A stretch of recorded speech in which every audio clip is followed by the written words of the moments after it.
কথার বই। বাবা কি এমন রহস্য এখানে 22 নম্বর পেজ।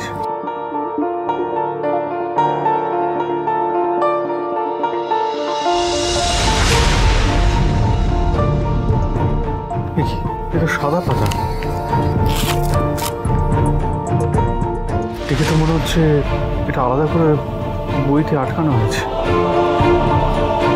সাদা পাতায় কি এমন রহস্য আছে যেটা বাবা জানতো?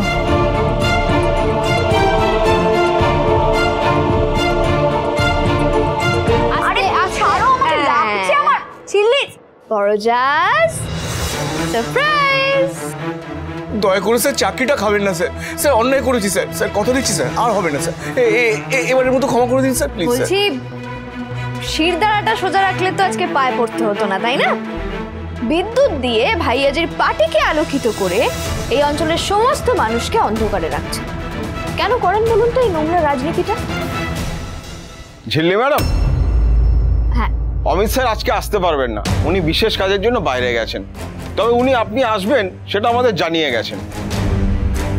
উঠুন উঠুন। আপনি বেআইনি ভাবে একজনকে হেভি লোডিং পাইয়ে দেওয়ার জন্য আপনাকে সাসপেন্ড করা হলো। আর ভাইয়াজি আপনার কাছে 5 লাখ টাকা জরিমানা। 5 লাখ? হ্যাঁ।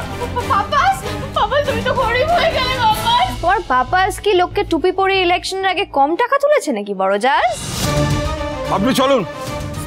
আর ভাইয়াজি 7 দিনের মধ্যে যদি আপনি পেমেন্ট না করেন আপনার কাছে লিগ্যাল স্টেপ নেবো আমরা, বলে গেলাম। চলুন আপনি।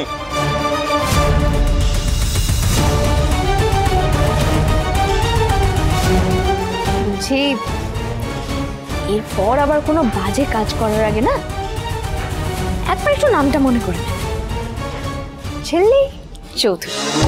আমি ঠিক পৌঁছে যাব।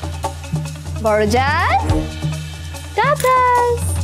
হ্যাঁ, বাইরে বেরিয়ে সবাইকে বলি যে 5 লাখ টাকার জরিমানা হয়েছে। আহারে, আর অফিসারকে সাসপেন্ড করা হয়েছে। চল চল সবাইকে গিয়ে বলি। আরে চল।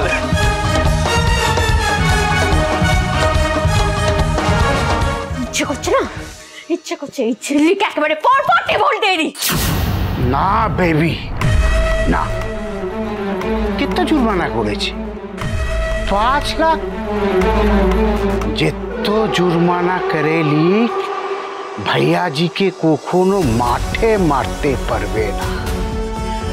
আমার 7 পিঁড়ি বসে খাবে এমন গুপ্তধন আছে না যেটা শুধু ভাইয়াজি জানে। আর সবার চোখে সাদা, কেউ কোনোদিন জানবে না। রাখে ভাইয়াজি, মারে কে।